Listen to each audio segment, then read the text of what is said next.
தேவையான பொருட்கள். ஆயில் வந்து நம்ம இதில் ஆட் பண்ணிக்கலாம். 3 ஆனியனை நல்லா ஸ்லைஸா கட் பண்ணி அதை ஆட் பண்ணிக்கோங்க.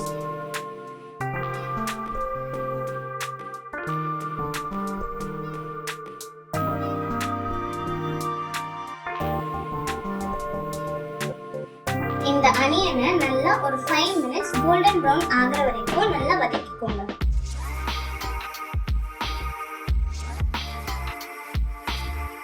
உங்க காரத்துக்கு தேவையானபடி சில்லி பவுடர் ஆட் பண்ணிக்கோங்க. அப்புறம் பாத்தீங்கன்னா ஜிஞ்சர் கார்லிக் பேஸ்ட் ஒரு 3 ஸ்பூன் ஆட் பண்ணிக்கோங்க. ஒரு 2 மினிட்ஸ் ஜிஞ்சர் கார்லிக் பேஸ்ட் பச்சை வாசனை போற வரைக்கும் வதக்கி, அதுக்கப்புறம் ஒரு 2 டொமேட்டோஸை நல்லா ஸ்லைஸ் பண்ணி அதை ஆட் பண்ணிக்கலாம். இப்போ நம்ம ஒரு வெசல் எடுத்து பாஸ்தா குக் பண்றதுக்காக வாட்டர் பாயில் ஆக விடணும்.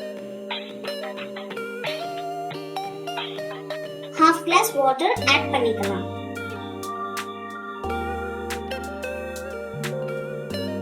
இப்போ வாட்டர் நல்லா பாயில் ஆகிடுச்சு. நம்ம வச்சிருக்க பாஸ்தாவை ஆட் பண்ணிக்கலாம். நல்லா ஒரு 3 மினிட்ஸ் குக் ஆகட்டும்.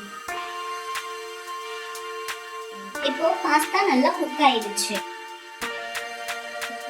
இப்போ பாஸ்தா வந்து ஃபில்டர் பண்ணி ஒரு பவுல்ல எடுத்துக்கலாம்.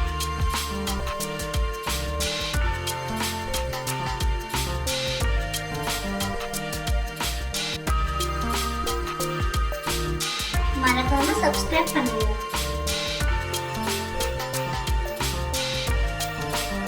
மசாலா இப்போ வந்து நல்லா வதங்கிடுச்சு. நம்ம கர்ட் ஆட் பண்ணிக்கலாம்.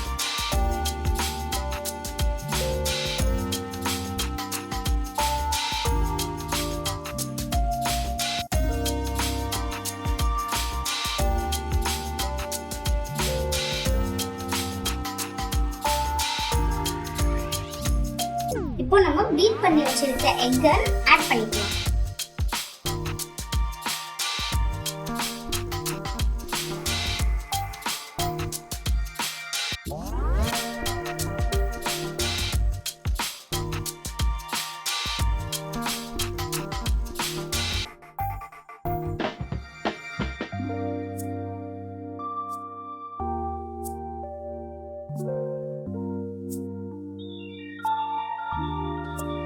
அப்புறம் mint and coriander leaves வந்து ஆட் பண்ணிக்கலாம்.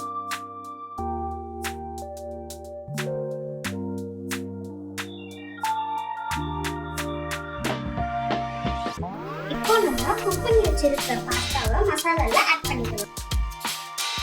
பாஸ்தாவை நல்லா மசாலாவோட மிக்ஸ் பண்ணிக்கோங்க.